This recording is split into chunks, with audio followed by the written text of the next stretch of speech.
The airwaves crackled as Adam Carter leaned into the microphone, his voice steady but laced with an unusual sense of urgency. "You know," he said, adjusting his headphones, "people don't take motorcycle safety seriously enough. One moment, you're cruising down the road, feeling the wind on your face. The next, someone doesn't check their blind spot, and suddenly, you're fighting for your life." A brief silence followed. His co-host chuckled nervously, brushing off the ominous tone. But Adam wasn't joking. Motorcycles, they don't forgive mistakes. And sometimes, it's not even your mistake that gets you. Those were some of the last words he ever spoke on air. The tragic twist of fate. Hours later, as dusk settled over the city, Adam Carter rode his motorcycle home. The radio station's neon sign faded into the distance as he took the familiar route down Highway 84. He had done this drive countless times, but that night, something felt different. Traffic was light. The cold air bit at his skin. The world felt quieter than usual. And then, headlights, a sudden swerve, the screech of tires, a car drifting into his lane, a moment of pure, helpless recognition. He had warned about this exact scenario just hours before. The impact was brutal. His motorcycle crumpled beneath him, sending him flying onto the asphalt.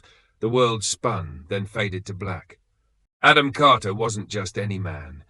He had once stood under stadium lights, gripping a baseball bat with the same hands that now clutched the handlebars of his bike. He knew pressure. He knew instinct. He knew timing. But what he had never known, until that fateful day, was whether fate could be outrun. He remained in a coma for weeks, his body present, but his spirit seemingly caught between two worlds. Family and friends gathered, playing old recordings of his broadcasts, hoping his voice would guide him back. But on December 17, 2012, the inevitable happened. Adam Carter was gone. What haunted people most weren't just the circumstances of his death. It was what he had said before it happened. Had he unknowingly predicted his own fate? Was it a coincidence, or had some deeper, unexplainable force been at play? His eerie words on that final broadcast echoed long after his passing. Motorcycles, they don't forgive mistakes. Did Adam Carter have a sixth sense about his fate, or was it simply a tragic twist of irony? Do you believe in premonitions? Have you ever had a moment where you felt something bad was about to happen, only for it to come true? The cult-linked murder of Liam Harper and Emily Dawson, a small-town reunion turned nightmare. It was meant to be a night of celebration. 17-year-old Liam Harper and his girlfriend Emily Dawson had been apart for weeks.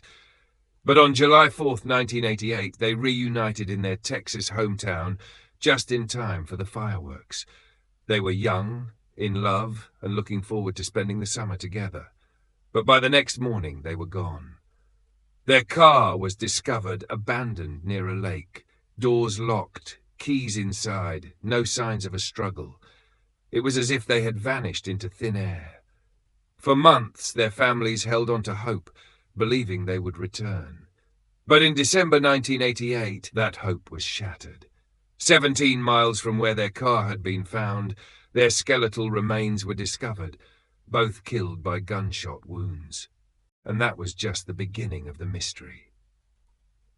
The cult connection. As investigators dug deeper, an unsettling truth emerged. Liam and Emily had ties to a cult. Witnesses claimed the couple had been trying to leave the group shortly before their disappearance, a dangerous decision for anyone involved in an organization that thrived on secrecy and control. Was their murder a punishment? A warning? A silencing? Police followed multiple leads, but the case went cold for nearly 3 decades. Then, in 2017, a shocking discovery reignited the investigation. A suspect, but no justice. Nearly 30 years later, a man named John Cyrus Gilbreth was arrested in an unrelated case. But during a search of his property, detectives found evidence linking him to the murders of Liam and Emily. Blood-stained journals, notes detailing cult-related activities, references to eliminating traitors. It seemed like the long-awaited breakthrough had finally come. But despite the chilling evidence, no conviction has ever been made. Gilbreth remains a person of interest, but without enough concrete proof, the case still lingers in the shadows, a mystery yet to be solved. Unanswered questions. Was the cult responsible for their murders? Did John Cyrus Gilbreth pull the trigger? Or was he just another pawn in a larger conspiracy? And most disturbingly, how many more secrets does this case still hold?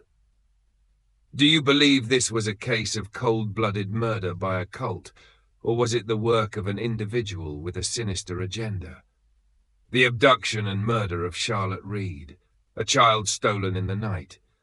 On the morning of September 10th, 1988, the Reed family awoke to a nightmare. Their front door stood wide open. Their 7-year-old daughter, Charlotte Reed, was gone. Down in the basement, a shattered window suggested a forced entry, an intruder who had slipped into their home in the dead of night and taken her while her family slept just rooms away. For 4 agonizing days, police, neighbors, and volunteers scoured the town, hoping to bring Charlotte home. But hope turned to horror when her small body was found. She had been wrapped in her own comforter, a rope cruelly tied around her neck. The innocence of a child's bedroom had become the scene of her murder. A father on trial.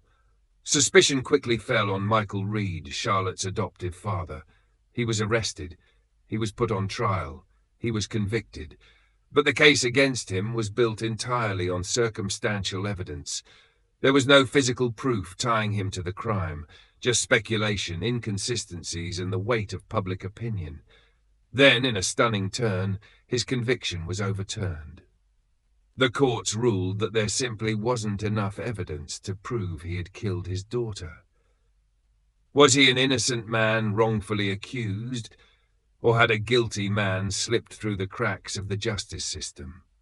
As the years passed, the focus shifted. A new suspect, too late for justice. Whispers of another suspect began to circulate. Charlotte's biological uncle. Certain details from the investigation never quite fit Michael Reed, but they did fit someone else in Charlotte's life. Had investigators been looking in the wrong direction all along? Unfortunately, those answers would never come.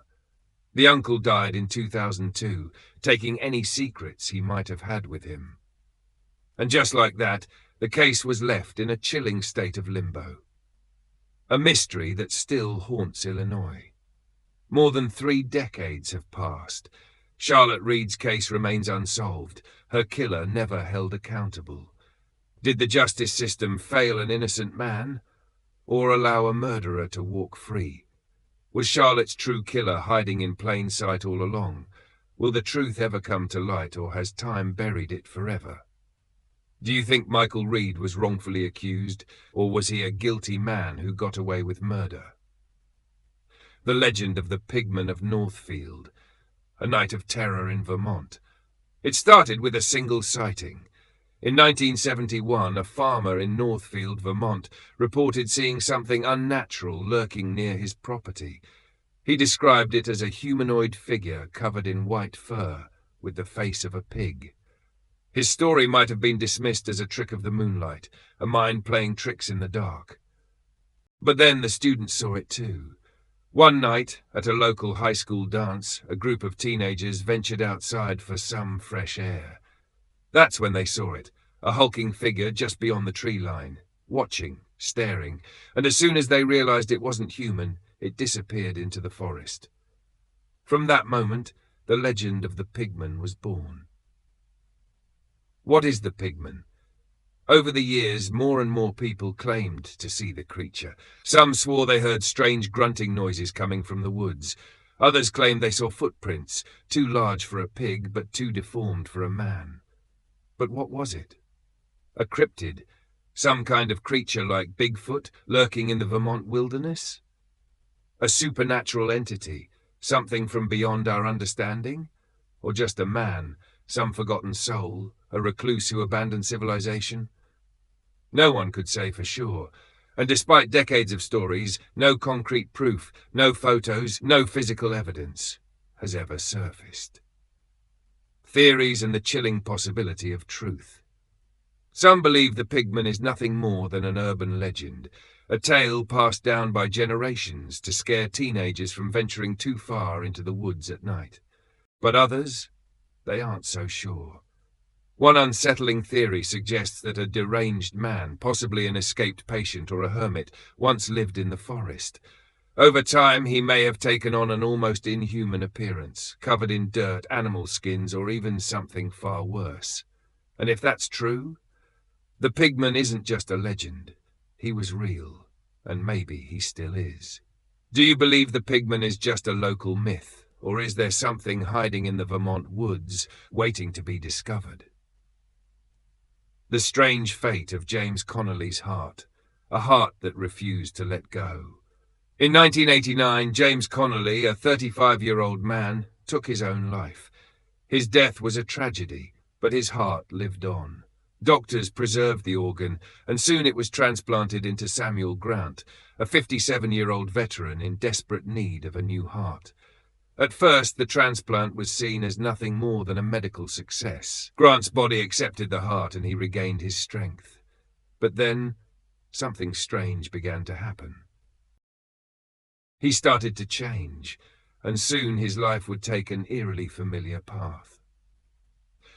The widow's connection. After the surgery, Grant found himself drawn to a woman he had never met before, Lisa Connolly, James's widow. At first, it seemed like a strange coincidence. Was it fate, love, or something far more mysterious? Could James's heart somehow still remember the woman he loved? Whatever the reason, their connection was undeniable.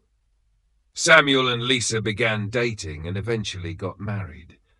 But their relationship was anything but peaceful. They argued.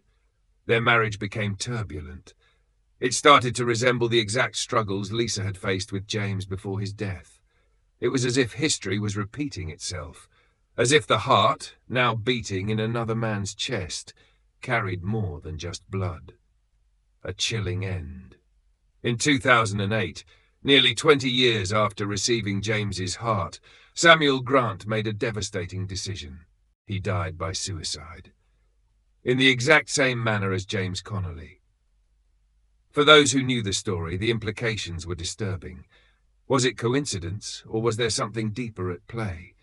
Could a transplanted organ carry not just physical function, but emotions, memories, even destiny? Did James's heart remember its pain, leading Samuel down the same tragic path?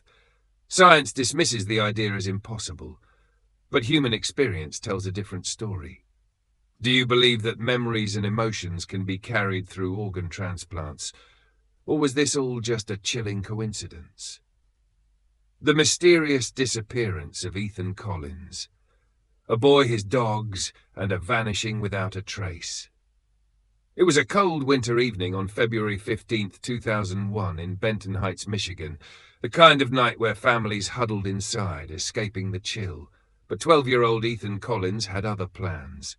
He bundled up and stepped outside, his two dogs trotting beside him. It wasn't unusual. Ethan loved being outdoors, and his neighborhood was familiar, safe. At least, that's what everyone thought. Because that night Ethan walked out the door and never came back. The first clue, the dog's return. But where's Ethan? Hours passed, then an entire night. Ethan's parents knew something was wrong. A search began immediately, but then something strange happened. One of Ethan's dogs returned home days later, alone. The other was found wandering a mile away. But Ethan, nowhere. No footprints, no torn clothing, no sign of a struggle. It was as if he had vanished into thin air. And with no clear evidence, speculation took over. Theories behind the vanishing. Investigators, including the FBI, combed through leads, desperate for answers. But with no body, no witnesses, and no physical evidence, the case became a haunting mystery. Theory 1. Abducted by someone he knew. Did Ethan run into someone familiar that night? Someone he trusted enough to leave with? If so, why haven't they ever been identified? Theory 2. Taken by a passerby. Could he have been grabbed by a stranger in a crime of opportunity? But if that were the case, how did the dogs get separated? Theory 3, a tragic accident covered by nature share. Some believe Ethan may have fallen into a body of water or become lost in the woods. But if that were true, why was no evidence, no clothing, no remains, ever found? Years have passed. Age-progressed images of Ethan are still circulated, his family holding on to hope that one day the truth will come out. But for now, his disappearance remains one of Michigan's most haunting mysteries. Do you think Ethan was taken by someone he knew, or is his disappearance the result of something even stranger? The Taylor Swift conspiracy theory, the clone of Zena Levy, a pop star, a satanic legacy, and a strange internet theory. Taylor Swift is one of the most famous musicians in the world, but according to a bizarre corner of the internet, she's not just a pop star, she's a clone. Not just any clone, a clone of Zena Levy, the daughter of Anton LaVey, founder of the Church of Satan. At first glance, it sounds ridiculous, but for conspiracy theorists, the evidence is compelling enough to keep the theory alive. Where did this theory come from? Physical resemblance. Side-by-side photos of Taylor Swift and Zena Levy show striking similarities. Blonde hair, high cheekbones, piercing eyes. Some believe their likeness is too strong to be a coincidence. Hidden messages in lyrics. Conspiracy theorists claim Swift's music contains satanic references, though most examples are a stretch at best.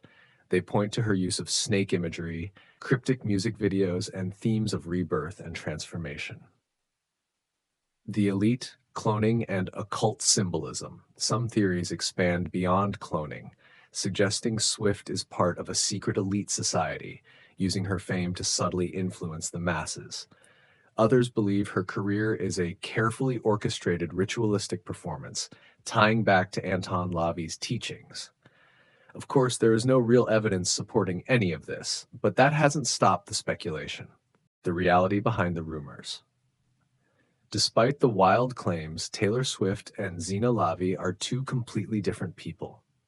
Zena Levy was born in 1970, nearly 2 decades before Swift in 1989. There's no scientific evidence that human cloning, especially of public figures, is happening. Swift's lyrics, imagery, and themes align more with artistic storytelling than satanic messages. Yet, the power of conspiracy theories is that they don't require proof, just enough mystery to keep people guessing. Do you think this theory is just another case of internet hysteria, or is there something deeper lurking beneath the surface? The vanishing of Madison Taylor. A young woman disappears without a trace. On January 24, 2006, 24-year-old Madison Taylor, a promising young financial manager, left work as usual. She spoke with her boyfriend that evening, chatted with her family, and went to bed in her Orlando, Florida condo, completely unaware that it would be her last night accounted for. The next morning, Madison didn't show up for work. Calls went unanswered, texts remained unread. Her condo was eerily undisturbed. Something was wrong, very wrong. The chilling discovery. 2 days later, investigators found Madison's car abandoned in the parking lot of an apartment complex just a mile from her home. Surveillance footage showed an unknown person parking the car and walking away. But in a frustrating twist of fate, the security camera's footage was obstructed at every crucial moment. The suspect's face was never clearly visible. Their identity remains a mystery to this day. It was the only real clue authorities had. A disturbing theory. Madison had previously mentioned feeling uncomfortable around some of the construction workers renovating her condo complex. Had one of them been watching her? Had they followed her, waiting for the perfect moment? Investigators believe she may have been abducted in the condo parking lot, possibly while walking to her car. But if that were true, why wasn't there any struggle or sign of forced entry? Where was Madison taken? And why, nearly 2 decades later, has no trace of her ever been found? A case that haunts Orlando. Despite widespread media coverage, extensive searches, and countless tips, Madison Taylor's case remains unsolved. The surveillance footage is the closest thing to an answer, But it leaves only more questions. Was she targeted? Or was it a crime of opportunity? Did someone close to her know more than they admitted? Her family refuses to give up hope. Age-progressed images continue to circulate, and investigators still follow leads. But until Madison is found, the question remains, how can someone vanish so completely in a world filled with cameras, clues, and connections? Do you think Madison was targeted by someone she knew, or was she taken by a stranger who seized an opportunity? The unsolved mystery of Kelly Dawson. A teen vanishes without a trace. The night of January 5th, 1992 seemed like any other. 17-year-old Kelly Dawson finished her shift at work in a small Texas town, ready to head home. But somewhere between closing up and making it back, something happened. Something dark. By the next day, Kelly was gone. Her car was discovered abandoned on the side of the road, a flat tire, her belongings still inside. But no Kelly, no sign of a struggle, no footprints leading away. It was as if she had been erased from existence. The Satanic cult theory. Months passed with no leads, no ransom demands, no logical explanations. Then the case took a bizarre and terrifying turn. Authorities received a tip that Kelly's disappearance was linked to a satanic cult. A local police sergeant, along with several others, was accused of being involved. The theory? Kelly had been abducted and sacrificed in a ritualistic killing. For a moment, it seemed like the case might finally be solved. But then, just as quickly, the charges were dropped. Lack of evidence. No physical proof. No witnesses who could confirm the horrifying claims. The accusations vanished as mysteriously as Kelly herself, an unsolved mystery that still haunts Texas. More than 30 years later, Kelly Dawson's fate remains a chilling enigma. Was the cult theory a desperate attempt to explain the unexplainable? Did someone take advantage of her being alone that night? And if the cult accusations weren't true, then why did the case stall after they were dismissed? To this day, her family still searches for answers. But the question remains, was Kelly Dawson the victim of an ordinary crime or something far more sinister? Do you believe Kelly's disappearance was the work of a cult, or was it a convenient theory that distracted from the real culprit? The disappearance of Ben Callahan on a Greek island. A toddler vanishes without a trace. It was supposed to be an ordinary day on July 24th, 1991, a warm, sunlit afternoon on the Greek island of Kos. 21-month-old Ben Callahan was playing near his grandparents' farmhouse while his family worked nearby. One moment, he was there. The next, gone. Despite frantic searching, there was no sign of Ben. No footprints, no cries for help, no trace of where he had gone. And just like that, a child vanished into thin air. Two theories, both equally devastating. For years, Ben's disappearance baffled investigators. With no physical evidence, speculation ran wild. Theory 1, abduction. Some believe Ben was kidnapped and taken off the island. There were reports of a mysterious white car seen near the farmhouse that day. Could he have been taken by traffickers? Sold into an illegal adoption? Theory 2, a tragic accident. In 2016, investigators discovered a toy car belonging to Ben near excavation sites. This led to a grim possibility. Had he been accidentally buried in construction rubble? Heavy machinery had been moving dirt near the farmhouse that day. Could Ben have wandered too close? The discovery of his toy was a heartbreaking clue, but no remains were ever found. A family still searching for answers. Over 3 decades later, Ben Callahan's family still doesn't know what happened to him. Did he grow up somewhere, unaware of his past? Or did tragedy strike that day, his body lost beneath the earth? And if it was an accident, why was there no confession, no closure? Without proof, the truth remains just out of reach. Ben Callahan is still missing, and his family is still waiting. Do you believe Ben was taken, or was his disappearance the result of a tragic accident? The most haunting and perplexing mysteries of 2024. These 10 stories capture some of the most unsettling, bizarre, and tragic mysteries of our time. From chilling premonitions to unsolved disappearances, from supernatural legends to real-life horrors, they share one common thread. They leave behind more questions than answers. Did Adam Carter unknowingly predict his own fate, or was it just a chilling coincidence? Was Madison Taylor abducted by someone she knew, or did she vanish at the hands of a stranger? Did Kelly Dawson fall victim to a sinister cult, or was the theory a distraction from the real culprit? Was the Pigman of Northfield a cryptid, a recluse, or simply a terrifying myth? Some of these cases remain open, with families still searching for justice. Others have faded into the realm of speculation and legend, their truth lost to time. But one thing is certain, the mysteries persist, the questions remain, and somewhere the truth is still out there.